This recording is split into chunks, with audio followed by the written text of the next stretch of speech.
Hi,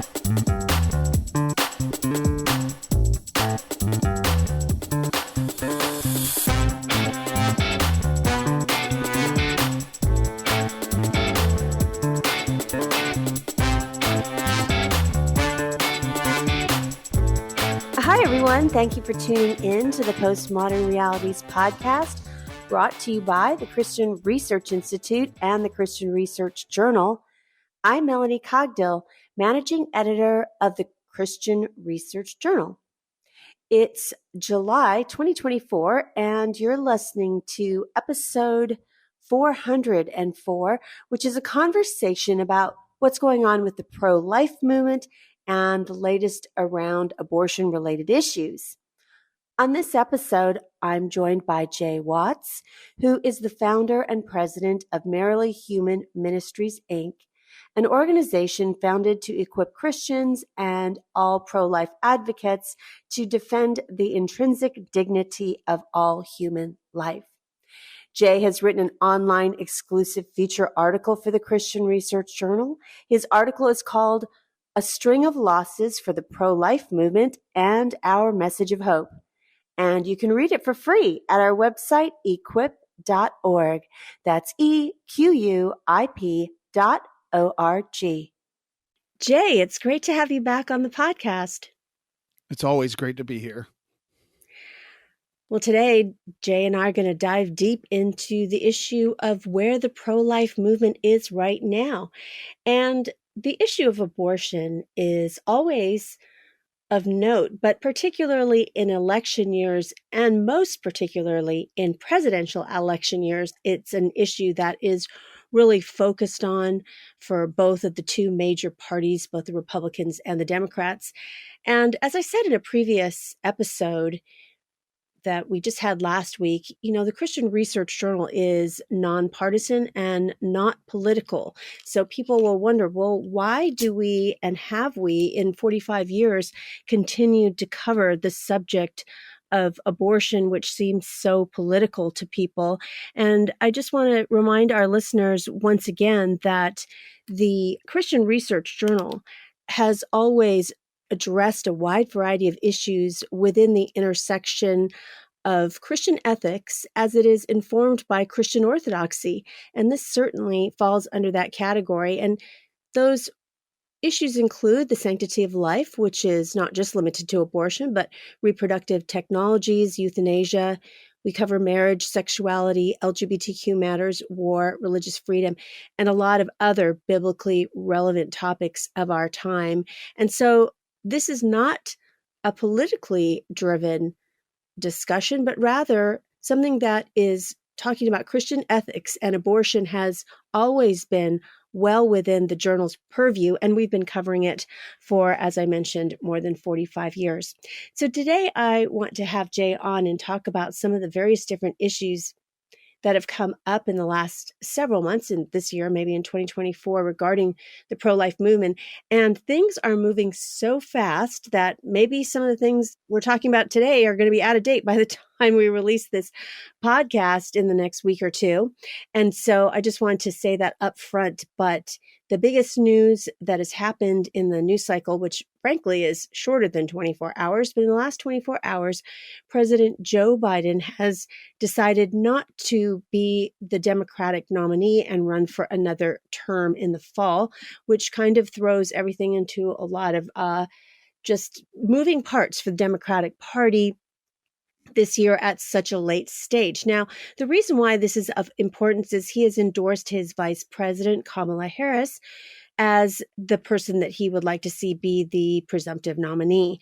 And the reason why we want to cover Kamala Harris is she has been doing some unusual things this year with regard to her focus on abortion, because it's very interesting. Earlier this year, and I want to ask Jay about this, she was the first sitting vice president to actually go to an abortion clinic and talk to staff there. So can you tell us a little bit about that? Yeah, she visited a clinic in Minnesota, or an abortion facility in Minnesota. Kamala Harris is different than Joe Biden, and that Joe Biden has always seemed tortured to some degree and publicly tortures himself over the abortion issue. And meaning what he says is, I'm I'm personally and privately Catholic, and so my Catholic views inform me how I should act personally. But I publicly pursue policy different from those belief systems. And so there's been a tension with him all along. That tension does not exist with her. She has been a full throated supporter for abortion rights entirely throughout her political career. And so it was not for her to go there and to do this photo op there was a part of really the change that we've seen over the last few years, as far as the stomach that the public has for the abortion issue changes a bit. It does all the time. The general public swings back and forth on this, and so her going there was a declaration of her support, and by extension, the Biden administration's support for the issue of abortion. Now that she may be, I mean, obviously she would like to be the candidate. She said she wants to earn to be the candidate. President Biden has endorsed her as the candidate.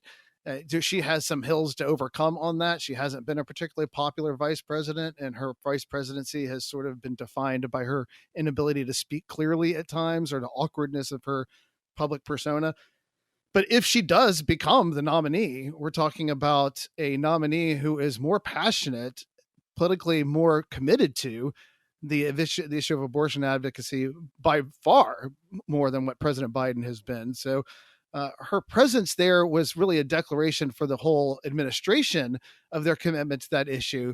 But for her to be there was different than for Biden to be there, because number one, it keeps him from having to wrestle with it publicly like he always seems to do. But she gets to be that champion of that as a part of his administration. Well, now the champion as the vice president may be the actual nominee and possible future president of the United States. So it does change the optics as far as how we look at this ticket.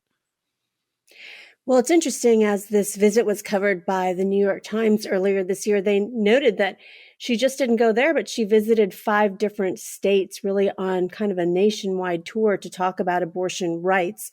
So does this put this issue a little bit more front and center than usually a presidential election year, to appeal to the broadest audience within the electorate as possible? They don't usually try to do that. They try to win over people who might have just a little bit, wavering on the issue of abortion, maybe not as staunchly pro-abortion as Kamala Harris is. Well, the 2022 election cycle was supposed to be a big cycle for the Republicans, and it was not. And there are 2 schools of thought on why it was not. The first school of thought was it was Donald Trump's fault, that Donald Trump supported a bunch of candidates, and Donald Trump was more unpopular than he seems to be now. And so there was a lot of people trying to blame Donald Trump for it. The other excuse was, or the large thing that was given, was that abortion was on the ballot on states all over the country, and that the people who were turning out to support abortion rights, either to stop state initiatives that were meant to restrict abortion, or to encourage or to enforce state amendments or state initiatives that were meant to keep or protect abortion rights in that state, that the turnout for abortion was so strong that it turned out for the Democrats that abortion was the winning issue in 2022. And that was the key takeaway. So that her state by state on behalf of the Biden administration tour that she did, including visiting that facility in Minnesota, was a part of strengthening that view that the Democratic Party is the party of abortion rights. Abortion rights are a winning thing right now on the ticket for the Democratic Party. And so they're trying to align themselves more fully with that. We've seen, by the way, repercussions for that all the way through the political system in both the Democratic and Republican Party. The sense right now is that abortion is a winning issue for the Democratic side. They have seen multiple victories throughout multiple states coming off of the heels of the Dobbs decision that overruled Roe v. Wade. And so Kamala Harris had tried to align the Biden administration strongly with that issue going into this election cycle, which is different than any election cycle we've been in 40 years. We just haven't seen this because Roe v. Wade is gone. And now we have a presidential election cycle that's not talking about Roe v. Wade. It's not talking about a national issue. It's talking about a state by state issue. And on the state by state level, abortion is a winning issue for the Democratic Party right now. And she's aligning herself strongly with that. And that will be a theme of her election, I'm sure, if she becomes the presumptive candidate.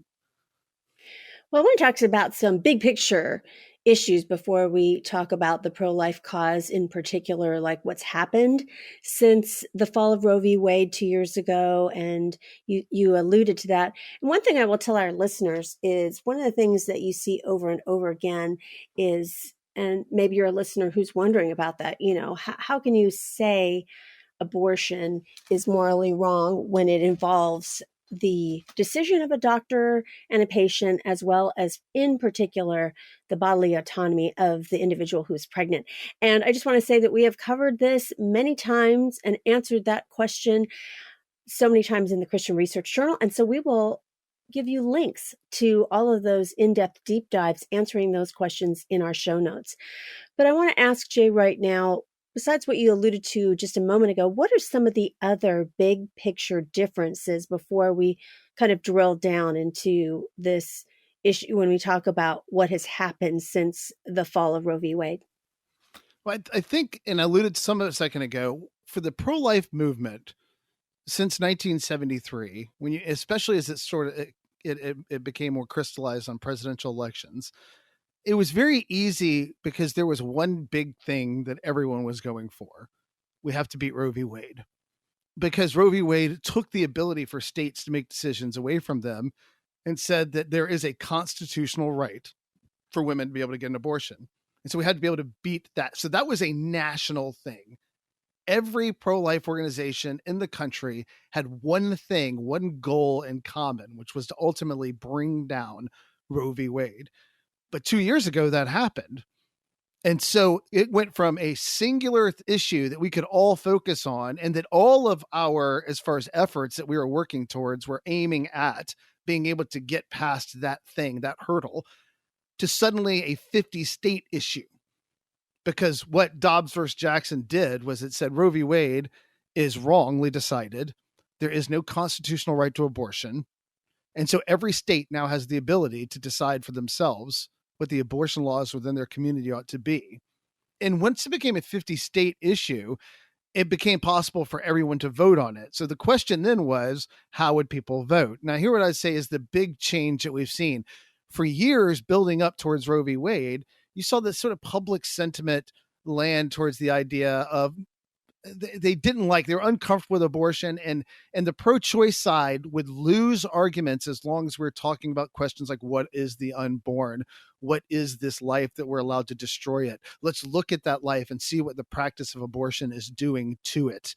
When it went to 50 states, there was the pendulum swung the other way. And suddenly the public seemed to be very animated about the idea of women being repressed. Their rights had been stolen from them. We're worried about what women can and can't do. The government shouldn't be involved in their lives. Touching again what you talked about just a second ago, this bodily autonomy argument, the idea that women should be able to control their bodies.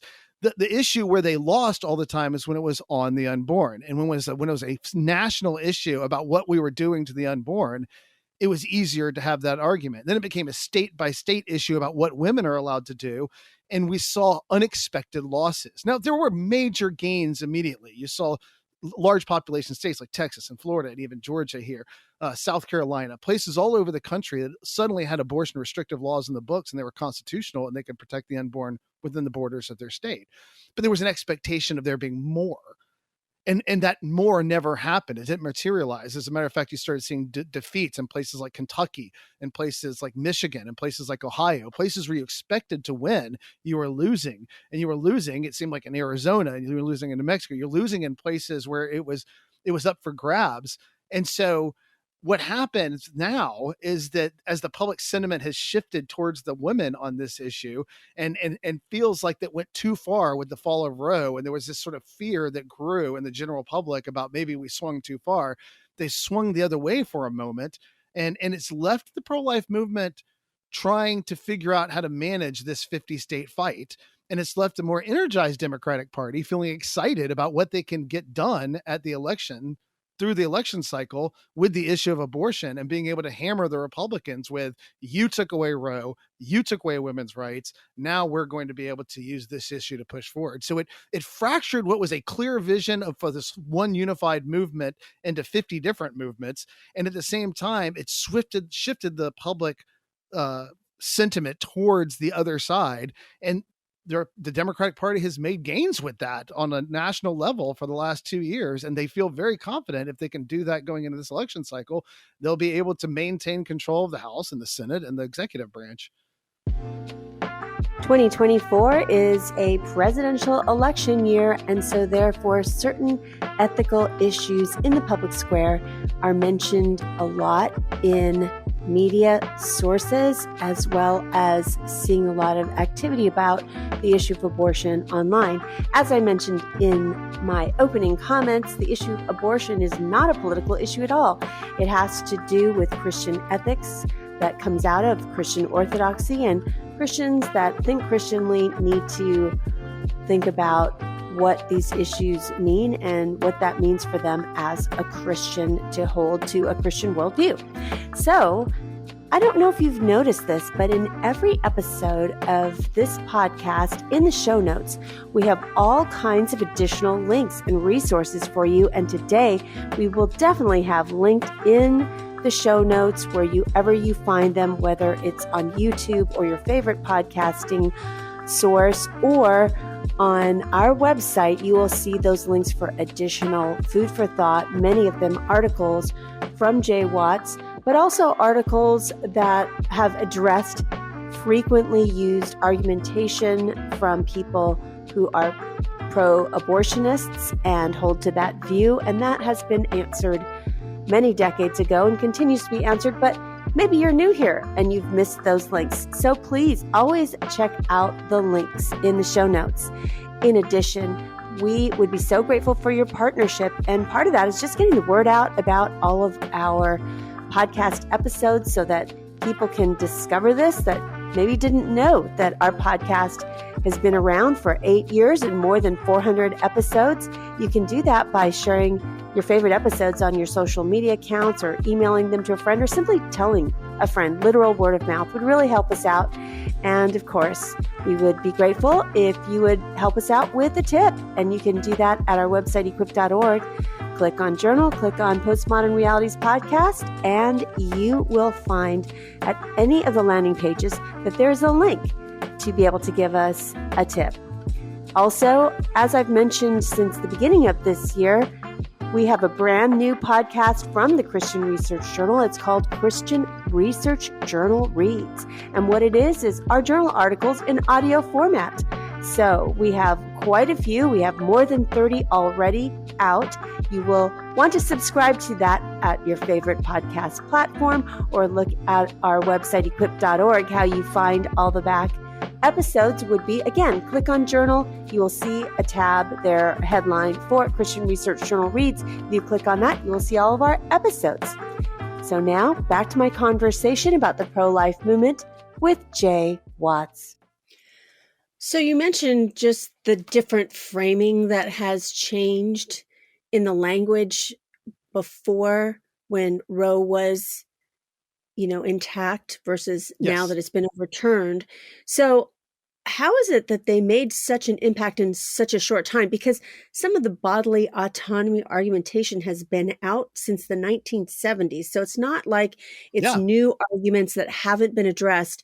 And so why did it just didn't really connect with him for literally almost 40 years. And suddenly there's this big shift in terms of how the debate is even framed. Years ago, I heard a man talking about what it takes to start a movement in the United States. And he said, you think that it takes a lot, but realistically, you have a large body of people that are very convinced of their position on both sides of any position. And so what you need is a small percentage. He said something like 5% can begin it, right? If you can win over 5% of the people to your side who are on the undecided area, you can start a major shift as far as the way that the public is going. And I think that that's the way we have to look at it, right? You have your dyed in the wool pro-life, you have your dyed in the wool pro-choice, you have your abortion advocates, you have your anti-abortion advocates, you have the people fighting that are never going to switch their positions on either side of that. And then in the middle of that, you have a group of people who change their opinion on this, or undecided about it, or feel uncomfortable with the extremes on both sides, and are trying to find some place where they can settle that all sides are, or all parts of what they're worried about are being addressed. Once Dobbs fell, everyone went towards the woman. And so when you talk about, because you said the bodily autonomy argument's actually been around longer than Roe v. Wade had been around. I mean, they predated Roe v. Wade. And so what happened was that when the message of the women are the victim of restrictive abortion laws became very strongly felt with a group of people. And so instead of the unborn human life being the victim of abortion, women became the victims of bad abortion laws. And with that shift, with the way they talked about it, they were able to, and you see this, they've been very good. And the way I know they've been very good at it is because when you go to college campuses, I have many friends who go to college campuses. I go to college campuses. We dress or talk to college students. And when you hear the questions that college students are asking you, they're usually indicative of what message is getting to them. And one of the things that I have noticed, both with my friends and the videos that they share and with the conversations that I'm having with people, is that one particular message has landed very well. When you start talking about the wrong of the moral wrong of killing an innocent human life early in its development, what I hear back often is this question or this statement. No, no, no. Women are human beings. What's destroyed during abortion is merely an embryo or merely a fetus. It's just a fetus. It's not a human. It's just an embryo. It's not a human. I hear that all the time, both in my interactions with people and the interactions that my friends are sharing online. And that message is starting from New York Times articles where they talk about the idea, where they question, and I mentioned that one of those in the article where they're questioning in the Idaho law, they had talked about unborn. In Dobbs versus Jackson, Samuel Alito used the term unborn children or preborn children. This terminology comes up a lot, and you see multiple different authors uh, talking about this idea that that's not a child, that's not an unborn, it's not a preborn, it's a fetus. It's a fetus or an embryo, and that is medically accurate or scientifically accurate, and it's manipulative to call them a fetus. That you're manipulating people's emotion, or to call them the unborn children is manipulating them. If you call them unborn, it's manipulating to call them preborn. You're trying to generate some sort of sympathy or empathy for this life, but it's not a life like you and me. It's completely different than you and me. What it is, it's a fetus or an embryo only, and that's a medically accurate term. So stop calling it an unborn child, call it an embryo, call it a fetus, be accurate. That message comes from multiple different sources, and it must be landing very hard with our young people, because it's one of the objections that I hear the most now when I talk to them is they demand that I explain why I want to treat a fetus the same way I would treat the woman who is pregnant with the fetus. And then we have to have a conversation about that a fetus is not a thing, an embryo is not a thing. Embryonic stages and fetal stages are stages of development that things pass through. So when you call it an embryo or fetus, you're not actually being accurate. It's not medically accurate to say, or scientifically accurate to say it is an embryo or it's a fetus. It's scientifically or medically accurate to say it's embryonic human. It's a fetal human. Those are stages of development that human life passes through. So we can't just dismiss their value by claiming that they're merely embryos or merely fetuses. That's no more scientifically accurate or medically accurate than any other terms that we use, because it's an incomplete statement or incomplete description. A complete description is it's an embryonic human. It's a fetal human. Embryonic stage and fetal stages, just like infancy, just like adulthood, just like childhood, just like adolescence. These are all stages of development that we move through. The fetal stage and the embryonic stage are stages that human beings advance through. And when we're talking about abortion, we're not talking about embryonic dogs or embryonic dolphins or embryonic elephants. We're talking about embryonic human lives. But that message has landed hard with young people, and they've done a great job at this point, as this sense that women's rights have been taken from them has landed very hard with them. They've also messaged it with this idea that the rights have been sacrificed for the sake of fetuses and embryos. They're not even human like you and I are. And we have to push back very hard and say, no, no, no. They're embryonic humans, fetal humans. They are humans like you and I are. They look just like we do, in the sense that when we went through that stage, that you and I went through that stage, we looked exactly like that. And every single one of us in our development as human beings were once a fetus, were once an embryo. We went through that just like every other human did. So I hear you saying that just the objection right now to the pro life movement, and even in some of the legal writings has been using the terms, as you noted, unborn or preborn child, and those things are misleading, and it's more medically accurate to say fetus and embryo.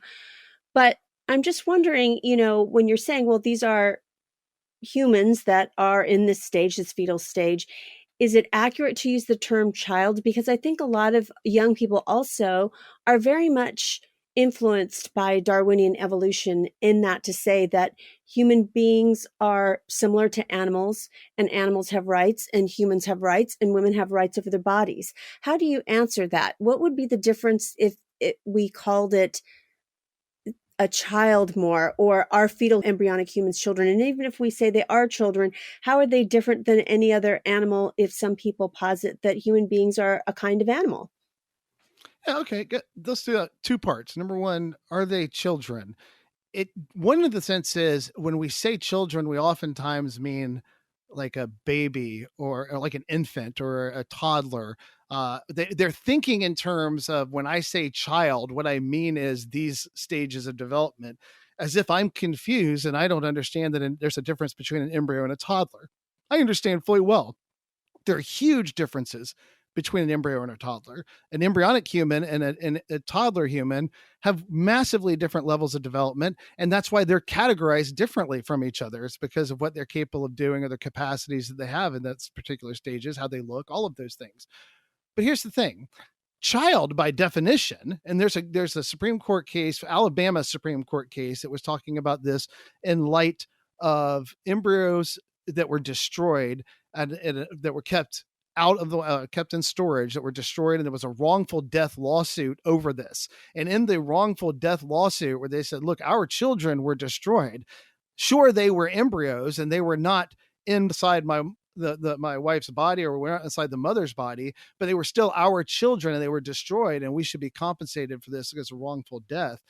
And in arguing this, the Chief Justice of the Alabama Supreme Court laid out a historical legal case where he said it has always been the case that we understood that children were children from the moment they come into existence, because there's definitions of children like the direct biological progeny of their parents.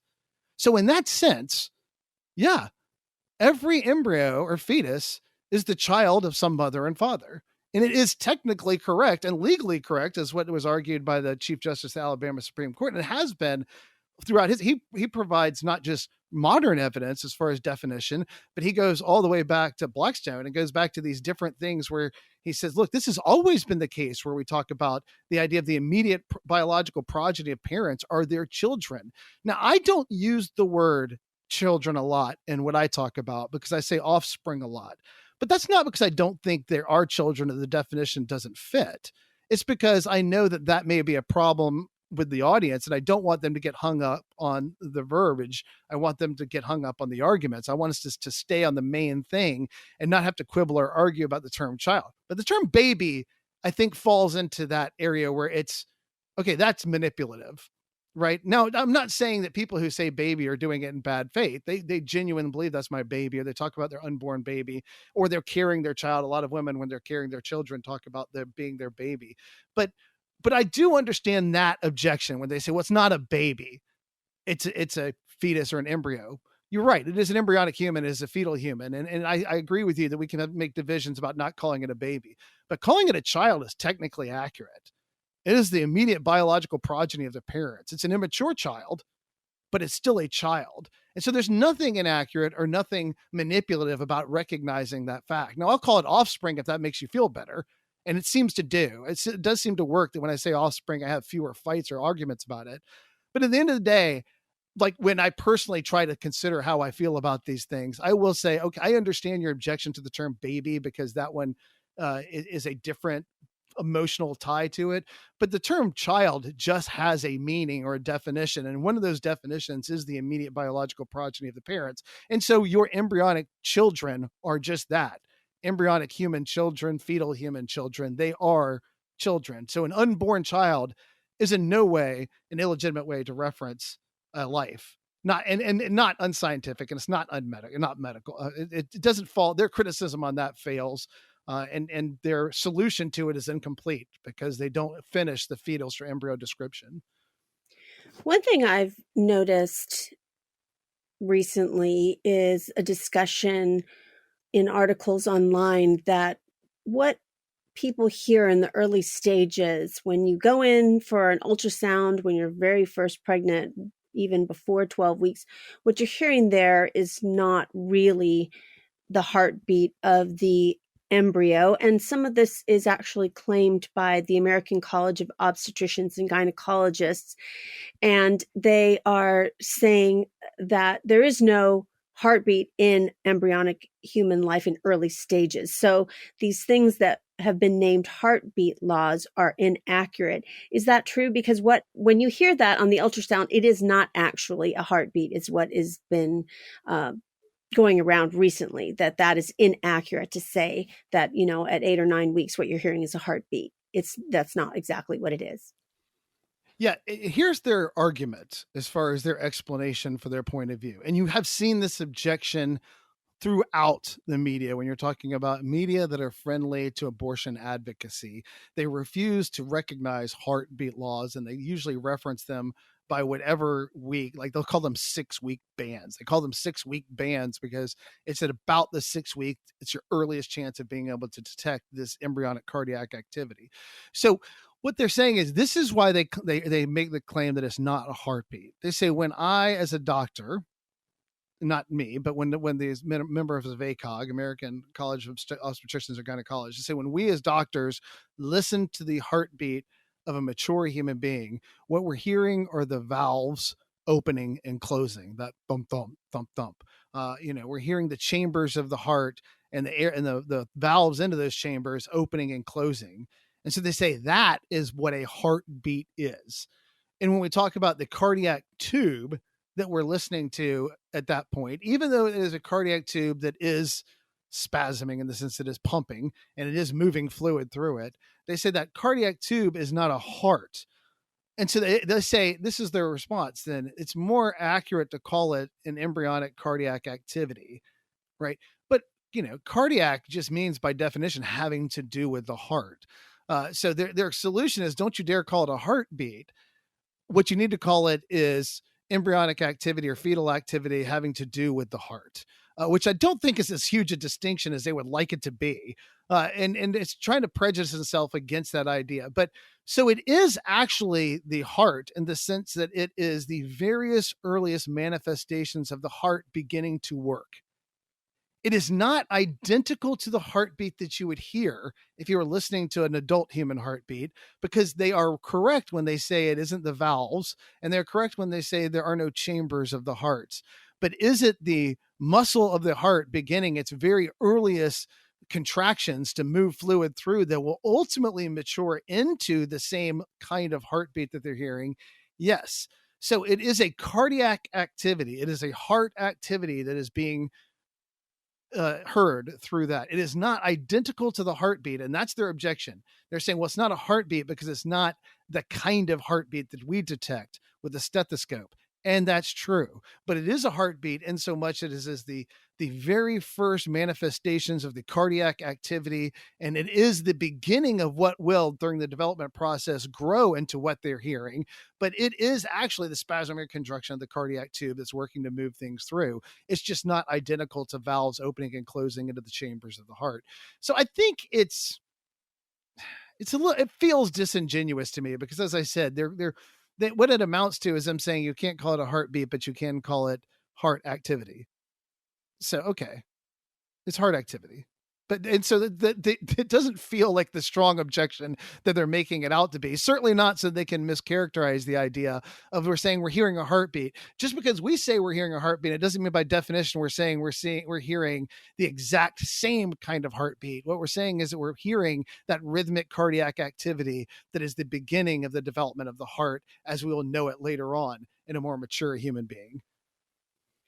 Well, now I want to talk about one of the other big news stories regarding pro life issues in the last month, and that is changes in the Republican Party's actual platform, one of the signature characteristics of the Republican Party, as it's been communicated, particularly to Christians, is this is a party that is supporting things that line up with biblical orthodoxy. I don't know that they say that explicitly, but some of the different things that have in the past been part of the Republican Party platform. And one of those things has been abortion. Now, in the New York Times, there was an op ed by a fellow at the Ethics and Public Policy Center, which is a conservative think tank. And that person was writing and saying that pro lifers really helped bring various politicians, including the former president, to power. And they feel like in this new platform or altered language in the platform, that some of this is very troubling to people who are pro-life Christians. So it seems like that there are big changes pertaining to this issue of abortion in the platform. Is it true? Exactly what were the changes in the platform, and how are they different than they were in the past? Has there been a softening in the language regarding abortion? Oh my gosh, yes. Now I will say this, and this is, you mentioned this earlier, and it is something important as Christians to remember.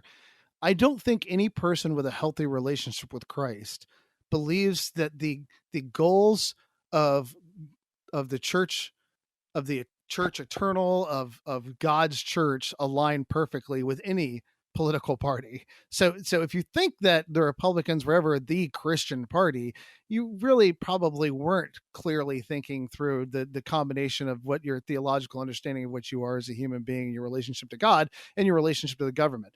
But what they have been for 40 years is an alternative party for one whose platform, when you talk about the Democratic Party, is explicitly uh, pro abortion, saying that we believe that it is an important part of Democratic policy making to pursue abortion advocacy. So that one side is for abortion. And if you, for the Republican Party has been a place where they said, look, you may not perfectly align with us, but on something as morally important as the issue of abortion, where something like 1 million lives are destroyed every year in the United States through the act of abortion, you have a party that you can empower or put hopefully into office that will frustrate the designs or intentions of a party who has full throated advocacy for the idea that abortion is a good. And so that they got a lot. Now, when you ask, was there a change? Let me just, without being able to go over everything, for the 2020 Republican platform policy, there was something like 500 or so words that had to do with the value of human life. And included in that was the beginning of the discussion where it says, this is quoting the 2020 election platform, which was identical to the 2016. So this is President Donald Trump's Republican platform. The Constitution's guarantee that no one can be deprived of life, liberty, or property deliberately echoes the Declaration of Independence proclamation that all are endowed by their creator with the inalienable right to life. Accordingly, we assert the sanctity of human life and affirm that the unborn child has a fundamental right to life which cannot be infringed. We support a human life amendment to the Constitution and legislation to make clear that the 14th Amendment's protections apply to children before birth. Now, this goes on again for 500 words, talking about a wide array of issues that you brought up early on, where we talk about euthanasia, we talk about other issues, and they touch on all of this. In the 2024 platform for the same nominee, Donald Trump as nominee for president, we have switched to something like 90 words.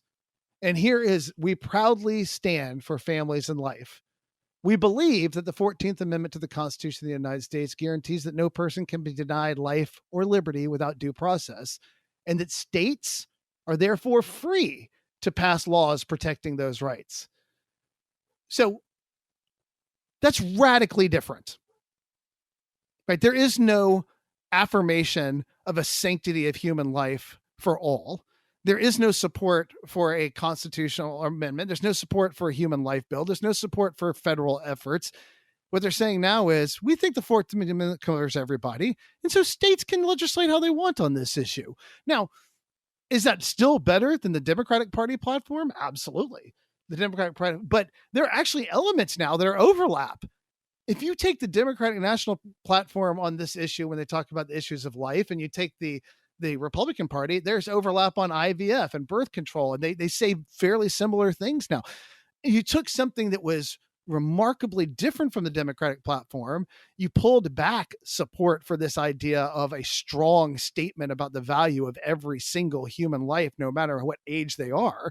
And then you replaced it with language that's very similar to what the Democratic Party has on a couple of issues. You went from 500 words affirming the right to life and the importance of pursuing it in policy to 90 words that just says, yeah, the states can have this, and we support IVF and we support birth control, not even touching on the right or wrong of those issues. This isn't a discussion of the morality of that. This is just saying that you went from one kind of statement to another. So the sense of the Republican Party has backed away from the issue of abortion isn't just something that's felt by the pro-life side or the anti-abortion advocate.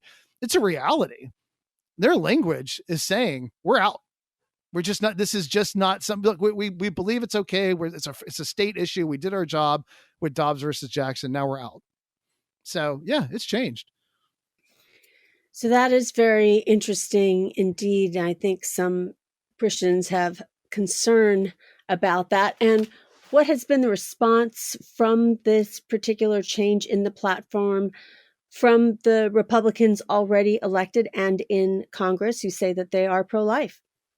So look at Senator Marco Rubio, who has been, and I think will continue to be, I don't want to bash him personally, who has been a staunch supporter of the pro-life movement during his entire political career, outspoken, and speaks well on this. Actually speaks very well as far as being able to articulate his position and to make arguments in the face of detractors who wish to try to nail him on this issue.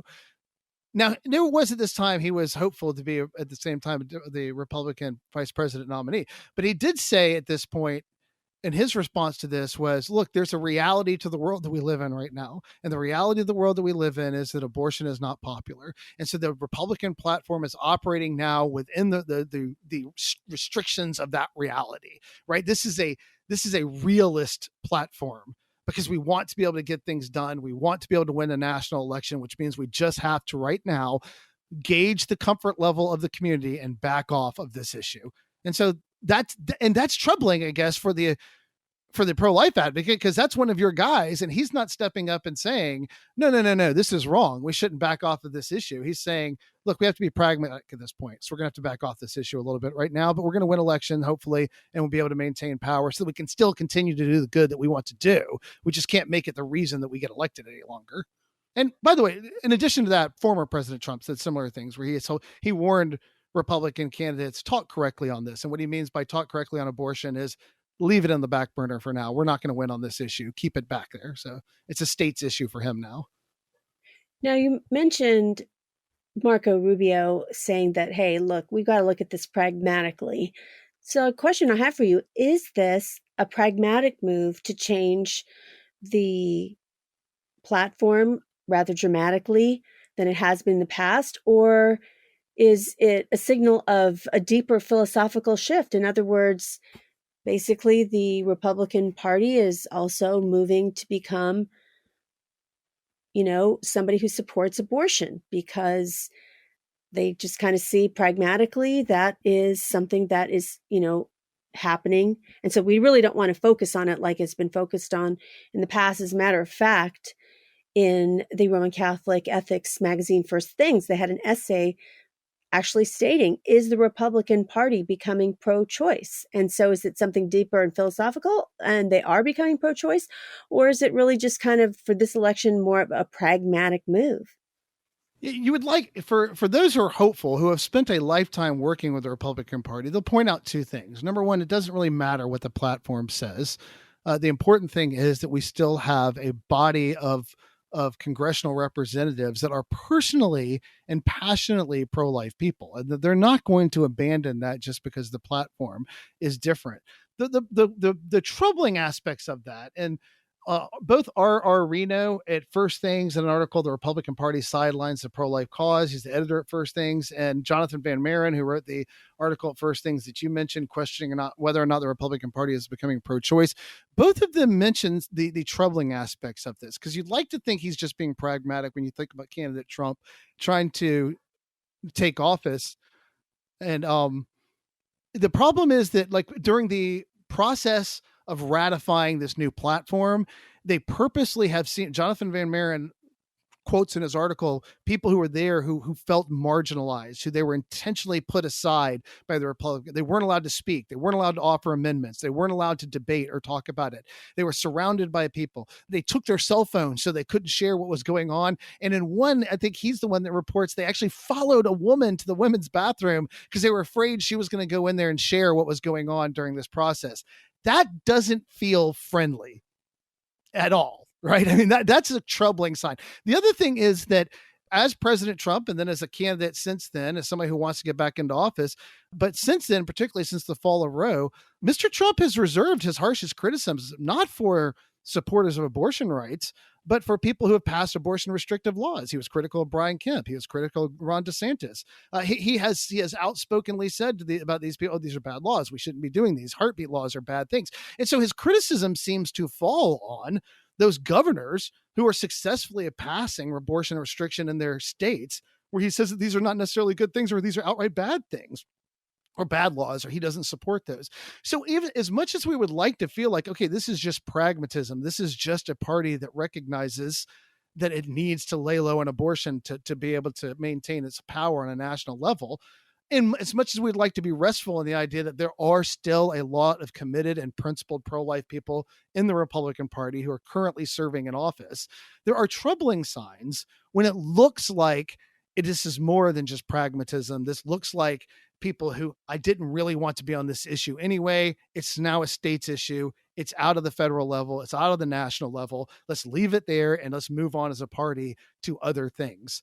So there are signs that I think that we should be worried. Yes. I guess for some listeners, I want to bring it back before I ask you some wider questions about some of the things that have happened in terms of federal issues and states issues and things like that. I think there's some listeners that are saying, okay, I can't get into the weeds of all of these things, but really, honestly, help me understand, especially young people. That's what I'm saying. Help me understand how the pregnancy of some woman I don't know in a different state is any of my business, is any of the government's business.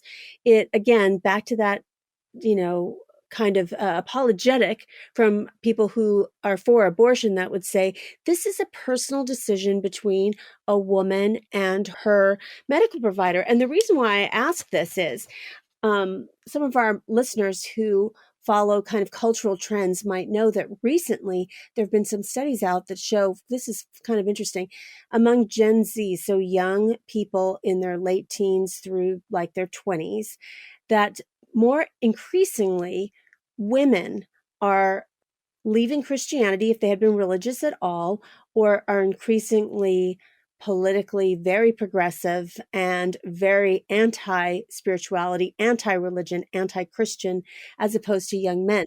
So these are issues very much that are riling up the young Gen Z women because they are increasingly anti-religion. And there are some other religions that aren't Christian that, would hold to some of these things about upholding unborn life. So how do you answer that young girl in her 20s? Because she said, okay, I hear you saying all this stuff. I don't really know if I care about the changes in the Republican Party, and maybe it's good time they changed it. It's been the same way for, 40 years or what have you. So what would you say to her? She says, hey, it's really none of my business or your business or the government's business what the pregnancy of some stranger in another state has to do with government at all.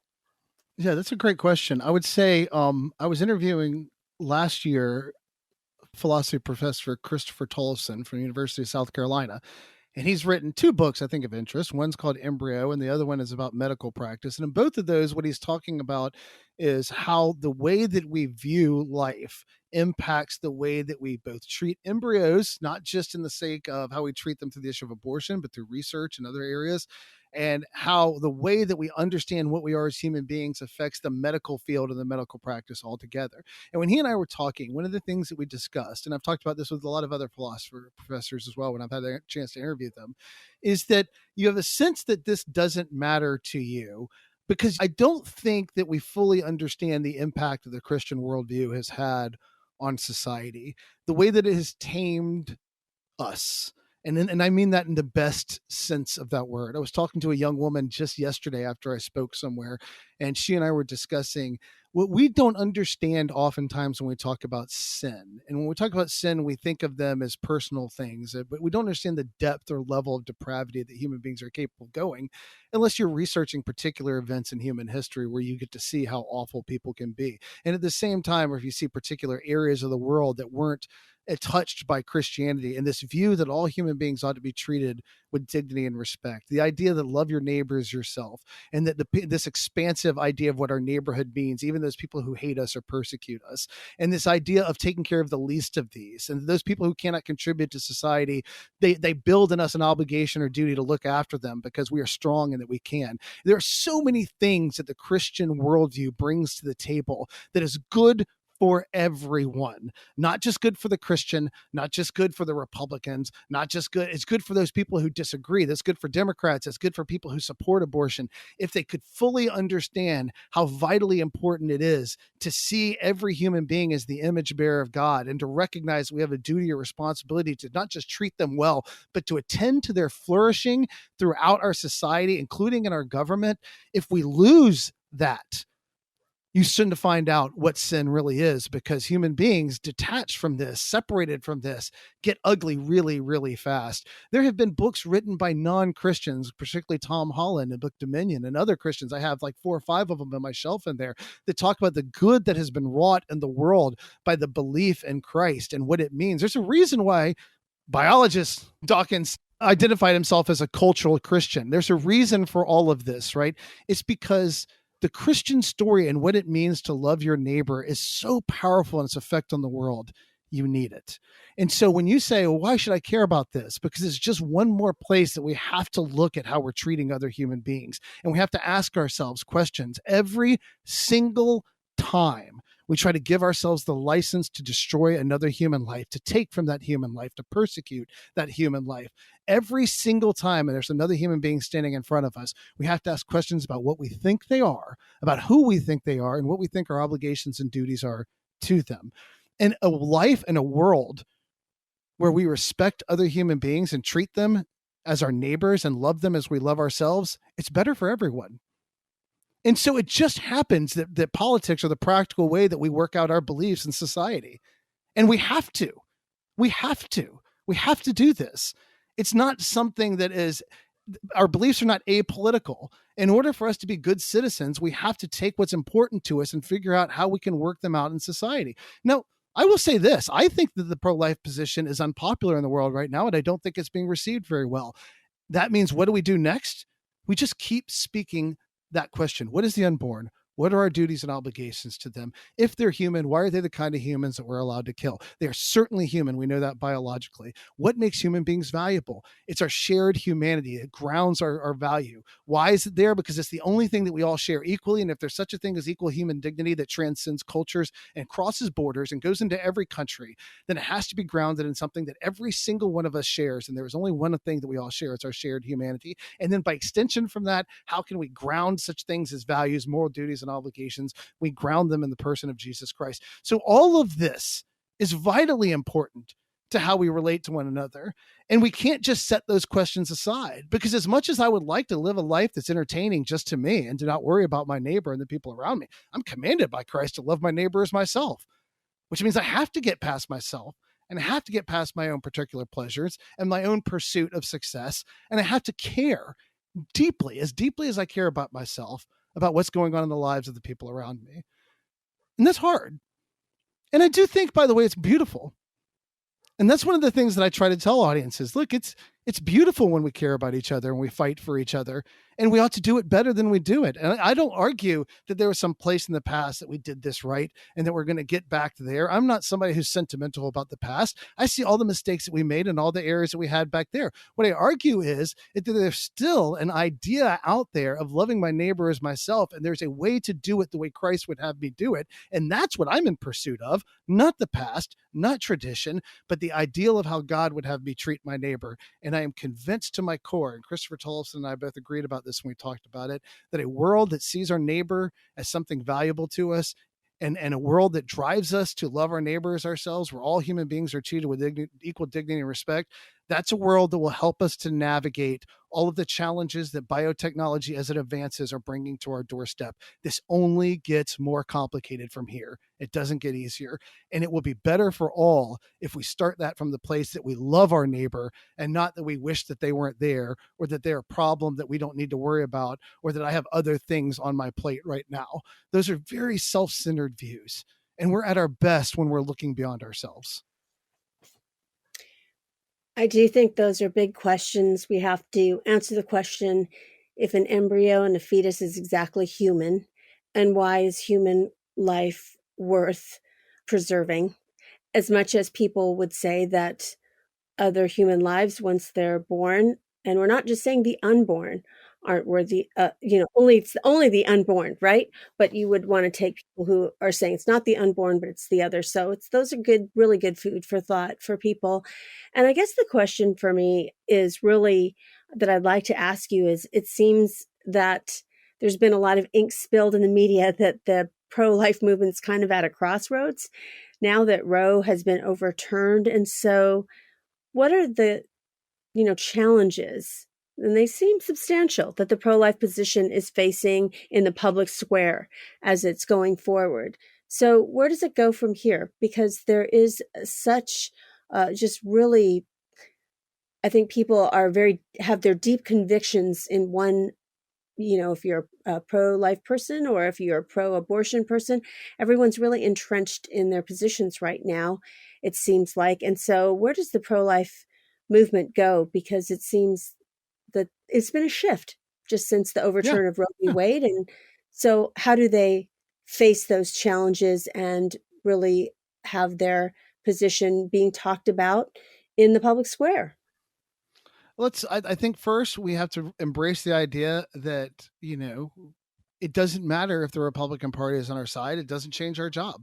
Our job has always been the same. We have to advocate for all life, including the unborn. And for the pro-life position, that's what we do. I mean, that's the definition. If we're fighting over this issue, arguing over this issue of abortion, but we're not doing it because we want to win. We're doing it because we want to win lives. And so it's not a battle that we want to win rhetorically. We use rhetoric to save lives. It's not a battle that we want to win legally. We want to use the law to save and preserve life. The goal is to cherish life. And it's not just the unborn, as you said, after they're born and all the way through. The same people that feel that way also want to work in those other areas. But as it pertains to the issue of abortion, we have to stay locked in on what it is that we're talking about. It didn't become suddenly okay to kill the unborn if the pro-life position becomes unpopular.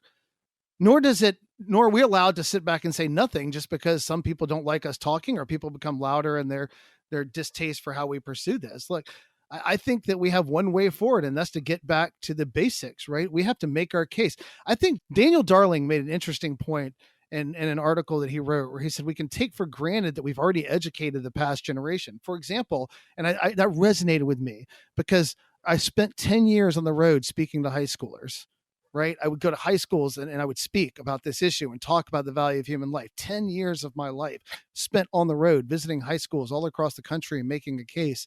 I could feel like I've made my case to high schoolers. The problem is there's a whole new crop of high schoolers, and that's a whole new generation that's out there right now. And they haven't heard our case. COVID hurt the ability to get into high schools. And then after that, it's been more difficult for people to get into high schools, and people don't care about it the same way because Roe v. Wade is gone. And what Daniel Darling's point was, I think, is very well taken.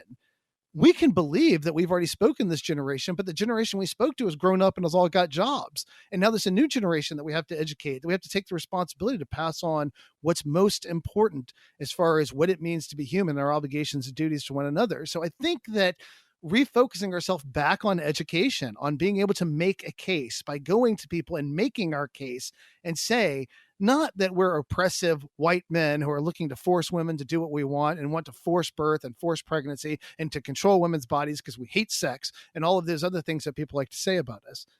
But that all of those people, men and women and children, all of the people of all races that are working in the pro-life community, are doing it for one reason, because we believe from the moment they come into existence, they're valuable members of the human family, and there's things that we ought not to do to them. And that once we give ourselves license to do that to them, we will give ourselves license to do it to other human families, other human beings, all throughout our human family.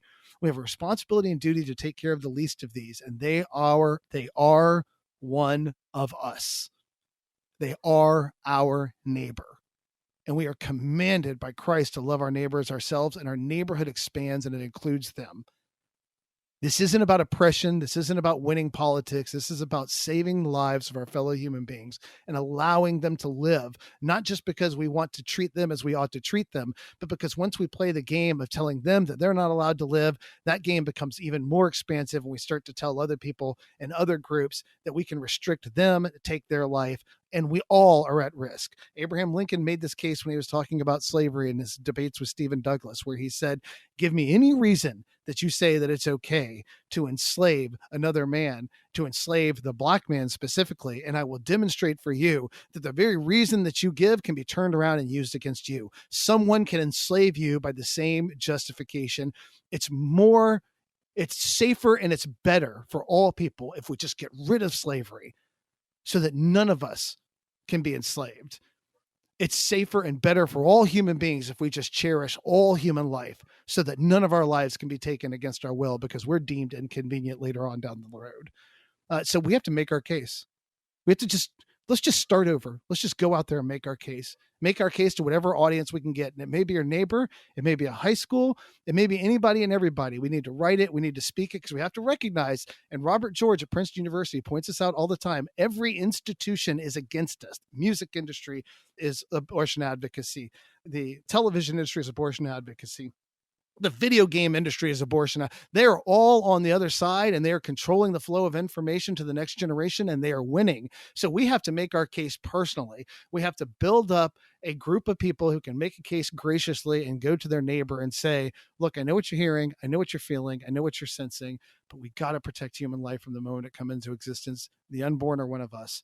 The fetal human is one of us. The embryonic human is one of us. We have to love them as we love ourselves, and we have to restrict what we're allowed to do to them. That's the only place I can think of to go from here.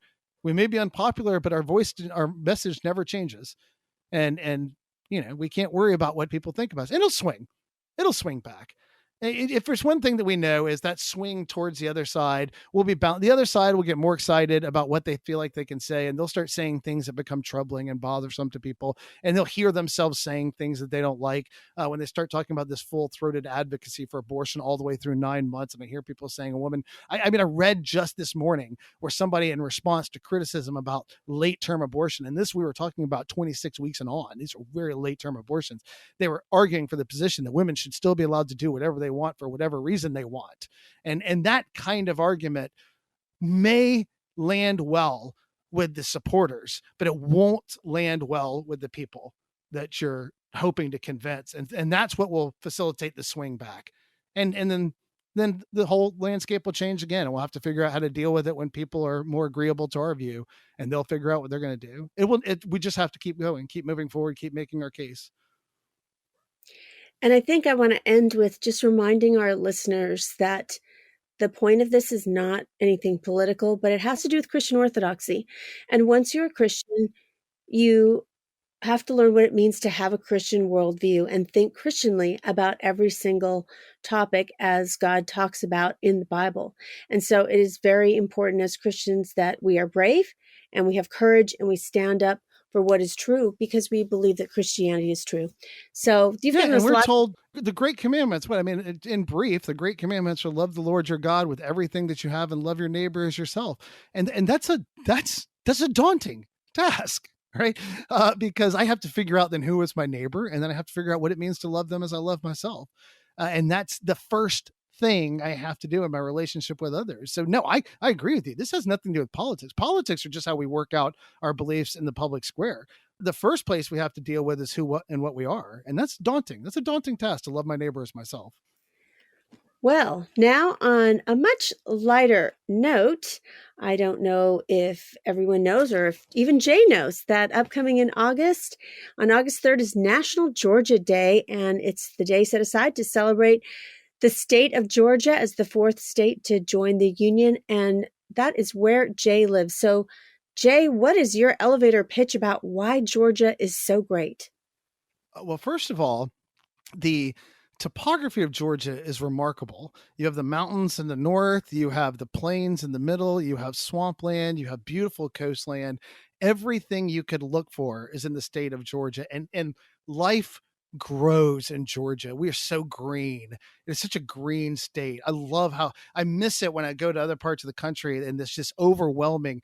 The great thing about Georgia is if you turn your back on your yard for a second, it just overwhelms you. You have to fight back. That's how much things grow and how fruitful the state of Georgia is. So it's beautiful. And I will say, on the other side, as far as the people goes, people differ all over the country, and we all have different personalities and different things that we think are normal. You know, a lot of movies are filmed here. Walking Dead was one of the first television shows that was a really big, huge hit that was filmed here. And I remember reading the cast of Walking Dead, and they were joking about how they all came from not just different parts of the country, but from different countries. Right, a lot of them are British, and they were talking about growing accustomed to Georgia.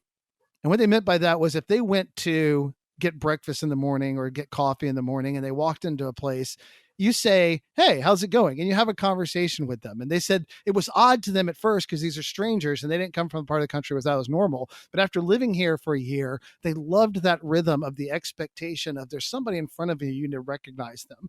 And I had to warn my kids, warn other part. We were in New Jersey a couple of weeks ago, and I had to tell my daughters we're walking around New Jersey, and she keeps telling hey to everybody. I'm like, they don't do that here. That's not, they think you're weird for doing that here, right? Every person who made eye contact with her, she says hi and smiles at them because that's the way we are down here. That's a very Southern sensibility. So for one, it's just beautiful land, and it has, and it's a beautiful state. And the other thing is just the rhythms of life are really friendly. A lot of the things that you hear about Georgia, as far as some of the negative stereotypes from the rest of the country, are often driven by people who have an agenda or hatred or whatever.